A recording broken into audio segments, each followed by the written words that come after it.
हाँ प्यारे बच्चों, आज हम क्लास 9 साइंस की वर्कशीट नंबर 27 पढ़ने जा रहे हैं, जो हमारे लेसन 5 में से ही है, जीवन की मौलिक इकाई, और उसका टॉपिक है कोशिका विभाजन।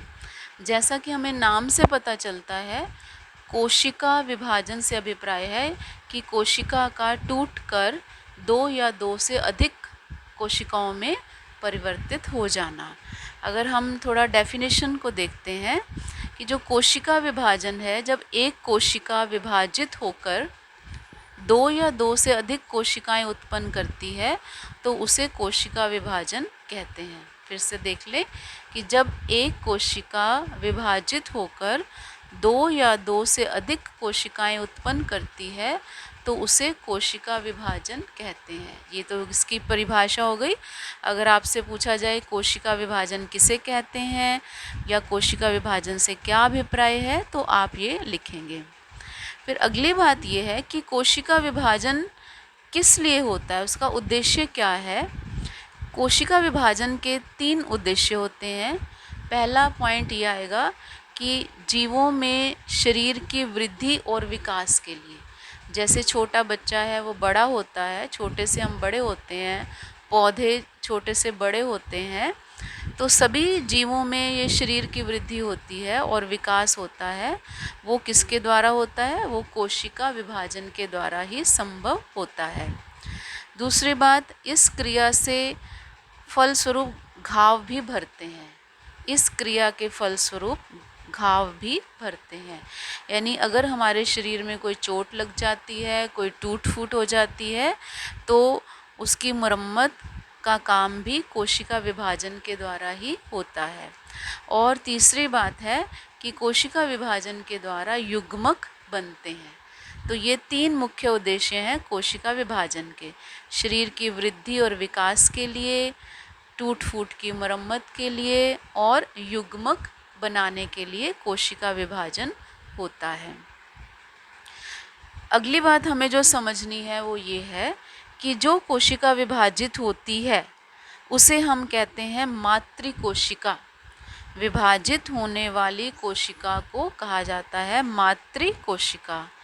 और विभाजन के पश्चात जो नई कोशिकाएं बन जाती हैं उन्हें कहा जाता है संतति कोशिका। संतति मतलब संतान, यानी मातृकोशिका से संतति कोशिकाएं बनती हैं। अब और बात हमें ये समझनी है कि जो कोशिका विभाजन है वो 2 प्रकार का होता है।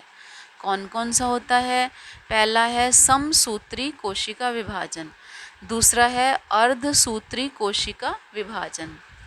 अब इससे क्या अभिप्राय है? समसूत्री, जैसा कि नाम से पता चलता है, सम का मतलब है समान, सूत्री का अर्थ है गुण सूत्रों की संख्या, कि वह कोशिका विभाजन जिसमें बनने वाली संतति कोशिकाओं में गुण सूत्रों की संख्या मातृ कोशिकाओं के समान होती है, उसे समसूत्री कोशिका विभाजन कहते हैं।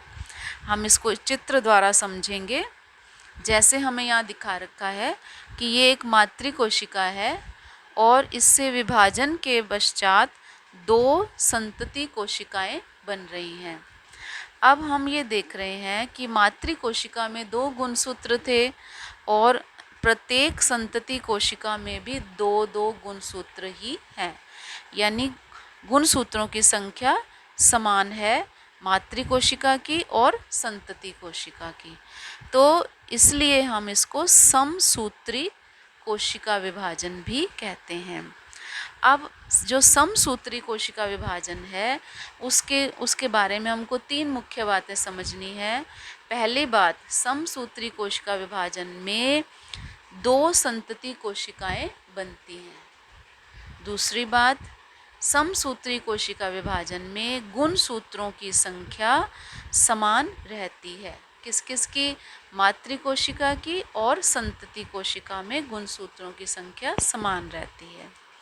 और तीसरी बात जो इम्पॉर्टेंट है वो ये है कि जो समसूत्री कोशिका विभाजन है ये सामान्य वृद्धि के लिए होता है, शरीर की वृद्धि और टूट फूट की मरम्मत के लिए।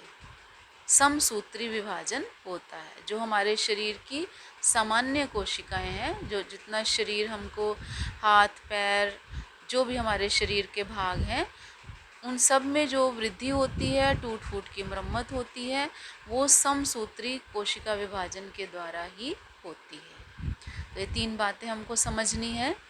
और दूसरे नेक्स्ट जो टाइप है वो है अर्धसूत्री कोशिका विभाजन।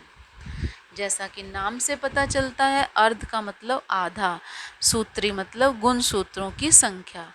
तो वह कोशिका विभाजन जिसमें बनने वाली संतति कोशिकाओं में गुण सूत्रों की संख्या मातृ कोशिका से आधी हो जाती है, उसे अर्धसूत्री कोशिका विभाजन कहते हैं। जैसे आप चित्र से समझो, ये मातृ कोशिका है और इसमें 4 गुण सूत्र हैं, और जब संतति कोशिकाएं बनती हैं तो गुण सूत्रों की संख्या प्रत्येक संतति कोशिका में 2-2 रह गई। प्रत्येक में 2-2 गुण सूत्र हैं, यानी इसमें 4 थे और यहाँ पर 2-2, तो कितने रह गए? आधे रह गए। तो संतति कोशिका में गुण सूत्रों की संख्या मातृ कोशिकाओं की अपेक्षा आधी रह जाती है, इसलिए इसे अर्धसूत्री विभाजन कहते हैं। एक बात। दूसरी बात ये है कि इस अर्धसूत्री कोशिका विभाजन में कितनी संतति कोशिका बनती हैं? एक मातृ कोशिका से 4 संतति कोशिकाएं बनती हैं, जबकि समसूत्री में कितनी बन रही थी? केवल 2। अर्धसूत्री कोशिका विभाजन में संतति कोशिकाओं की संख्या कितनी हो जाती है? 4, यानी 1 से 4 कोशिकाएं बनती हैं, और गुण सूत्रों की संख्या आधी रह जाती है। और तीसरी इम्पॉर्टेंट बात है कि ये जो कोशिका विभाजन है वो हमारे शरीर के प्रजनन अंगों में होता है। प्रजनन अंगों की विशेष कोशिकाओं में होता है।